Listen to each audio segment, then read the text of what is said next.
بسم اللہ الرحمن الرحیم فصل فی تعریف طریق الاستعارۃ، یہ فصل ہے استعارہ کے طریق کی تعریف میں۔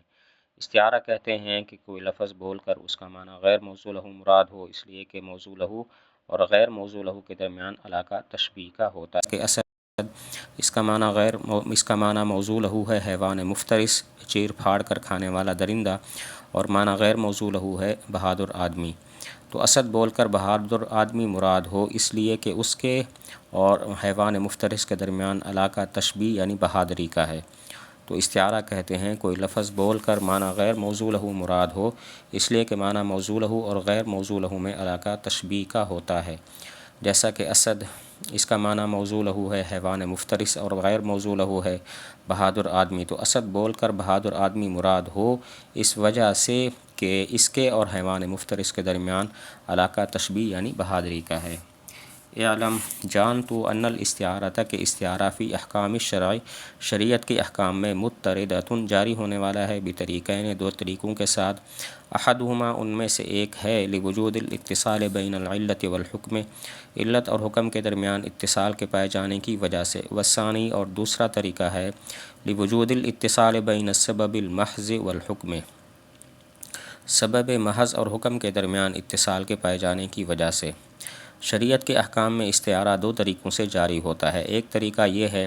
کہ استعارہ اس لیے ہوتا ہے کہ علت و معلول کے درمیان اتصال پایا جاتا ہے، اور دوسرا طریقہ یہ ہے کہ استعارہ اس لیے ہوتا ہے کہ سبب محض اور حکم کے درمیان اتصال پایا جاتا ہے۔ شریعت کے احکام میں استعارہ دو طریقوں سے جاری ہوتا ہے۔ ایک طریقہ یہ ہے کہ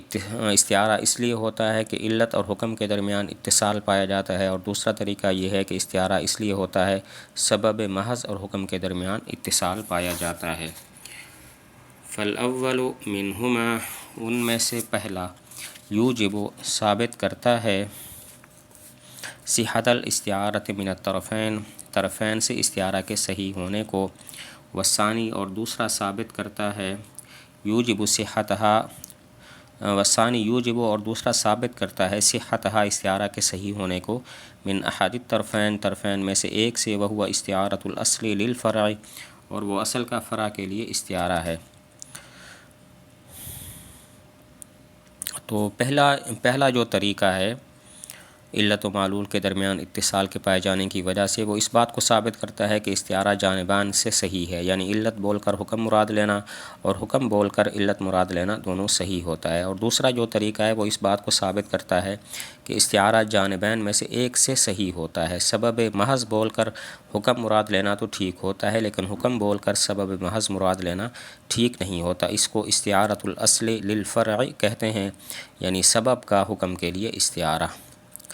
پہلا طریقہ اس بات کو ثابت کرتا ہے کہ استعارہ جانبین سے صحیح ہے، یعنی علت بول کر حکم مراد لینا اور حکم بول کر علت مراد لینا دونوں صحیح ہوتے ہیں۔ اور دوسرا طریقہ اس بات کو ثابت کرتا ہے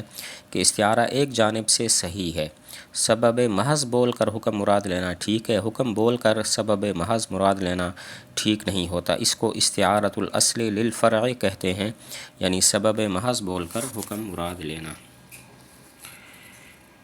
مثال الاول،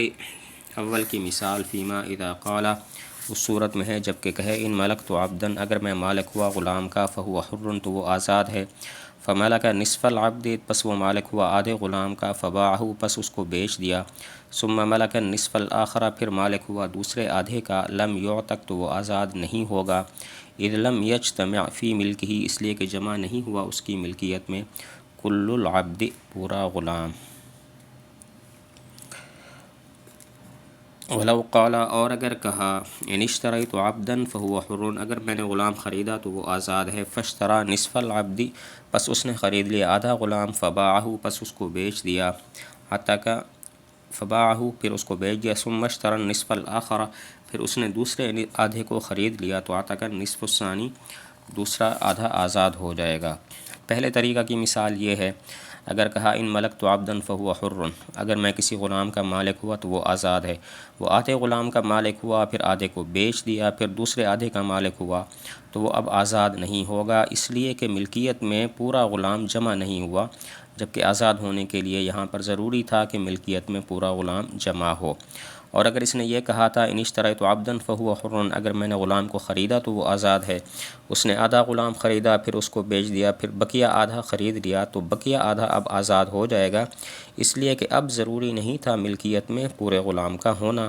تو بقیہ آدھا آزاد ہو جائے گا۔ پہلے طریقہ کی مثال ہے، کہا ان ملکت عبدا فهو حر، اگر میں غلام کا مالک ہوا تو وہ آزاد ہے، وہ آدھے غلام کا مالک ہوا پھر اس کو بیچ دیا، پھر بقیہ آدھے کا مالک ہوا، تو اب وہ آزاد نہیں ہوگا کیونکہ ملکیت میں مکمل غلام جمع نہیں ہوا، جبکہ آزاد ہونے کے لیے ملکیت میں مکمل غلام کا جمع ہونا ضروری تھا۔ اور اگر اس نے کہا ان اشتریت عبدا فهو حر، اگر میں نے غلام خریدا تو وہ آزاد ہے، اس نے آدھا غلام خریدا پھر اس کو بیچ دیا، پھر بقیہ آدھا کو خرید لیا، تو اب بقیہ آدھا آزاد ہو جائے گا، اس لیے کہ اب ملکیت میں پورے غلام کا جمع ہونا ضروری نہیں تھا۔ وَلَوْ عَنَا بِالْمِلْكِ، اور اگر اس نے مراد لیا ملک سے الشراء شراء کو، اگر اس نے مراد لیا ملک سے الشراء شراء کو، وبالشراء الملک، اور شراء سے ملک کو، صحت نیت ہو تو اس کی نیت صحیح ہے، بطریق المجاز، مجاز کے طریقہ کے ساتھ، لأن الشراء علت الملک، اس لیے کہ شراء ملک کی علت ہے، والملک حکمہ، اور ملک اس کا حکم ہے، شراء کا حکم ہے، فعمت الاستعارۃ، پس استعارہ عام ہوگا، بین العلت والمعلول، علت اور معلول کے درمیان، من الطرفین، طرفین سے۔ اگر پہلے مسئلے میں اس نے جب کہا ان ملکت عبدا فهو حر، اور اس نے ملکیت سے شراء کو مراد لیا، اور دوسرے مسئلہ میں جب اس نے کہا ان اشتریت عبدا فهو حر، اور اس نے شراء سے ملک کو مراد لیا، تو بطریق المجاز اس کی نیت ٹھیک ہے، کیونکہ شراء ملک کی علت ہے، ملک شراء کا حکم ہے، تو استعارہ علت و معلول کے درمیان جانبین سے جاری ہوگا، شراء بول کر ملک مراد لینا، ملک بول کر شراء مراد لینا ٹھیک ہو جائے گا۔ وَلَوْ عَنَا بِالْمِلْكِ، اگر پہلے مسئلہ میں جب اس نے کہا تھا ان ملکت عبدا فهو حر، اور اس نے ملک سے شراء کو مراد لیا، اور دوسرے مسئلہ میں ان اشتریت عبدا فهو حر میں شراء سے ملک کو مراد لیا، تو اب اس کی نیت بطریق المجاز ٹھیک ہے، کیونکہ شراء ملک کی علت ہے اور ملک شراء کا حکم ہے، تو استعارہ علت و معلول کے درمیان طرفین سے جاری ہوگا، ملک بول کر شراء اور شراء بول کر ملک مراد لینا ٹھیک ہو جائے گا۔ الا انہ فیما یکون تخفیفا، مگر یہ کہ اس صورت میں کہ جس میں تخفیف ہو، فی حقہ ہی اس کے حق میں، لا یصدق اس کی تصدیق نہیں کی جائے گی، فی حق القضاء خاصۃ قضاء کے حق میں خاص طور پر، لمعنت تہمت تہمت کی معنی کی وجہ سے، لا لعدم صحت الاستعارۃ نہ کہ استعارہ کے صحیح ہونے کے نہ ہونے کی وجہ سے۔ ایک سوال کا جواب ہے کہ اگر اس نے کہا ان اشتریت عبدا فهو حر، پھر آدھا غلام خرید لیا بقیہ، اور اس آدھے کو بیچ دیا، پھر بقیہ آدھا خرید لیا، اور پھر اس نے کہا کہ میری مراد تو شراء سے ملک ہے، لہذا یہ آدھا غلام آزاد نہیں ہوگا کیونکہ ملکیت جمع نہیں ہوئی، تو قاضی اس کی تصدیق نہیں کرتا، حالانکہ قاضی کو تصدیق کرنی چاہیے، کیونکہ شراء بول کر ملک مراد لینا، ملک بول کر شراء مراد لینا تو ٹھیک ہوتا ہے۔ سوال یہ ہے کہ اگر اس نے کہا ان اشتریت عبدا فهو حر، پھر اس نے آدھا غلام خرید لیا، پھر اس کو بیچ دیا، پھر بقیہ آدھا خرید لیا، تو اب وہ جو بقیہ آدھا ہے وہ آزاد ہونا چاہیے، لیکن اس نے یہ کہا کہ میری تو مراد ملک ہے، میری مراد ملک ہے، تو قاضی اس کی تصدیق نہیں کرے گا، حالانکہ قاضی اس کو چاہیے کہ اس کی تصدیق کرے اور وہ غلام آزاد نہ ہو، کیونکہ شراء بول کر ملک مراد لینا، ملک بول کر شراء مراد لینا تو ٹھیک ہوتا ہے۔ تو جواب دیا کہ یہاں پر جو قاضی اس کی تصدیق نہیں کرے گا، اس کی وجہ یہ نہیں ہے کہ استعارہ صحیح نہیں ہے، بلکہ اس کی وجہ یہ ہے کہ یہاں پر تہمت ہے، خطرہ ہے اس بات کا کہ شاید وہ اپنا فائدہ سوچنا چاہتا ہے کہ غلام آزاد رہو، اسی وجہ سے اس کی تصدیق نہیں کی جائے گی۔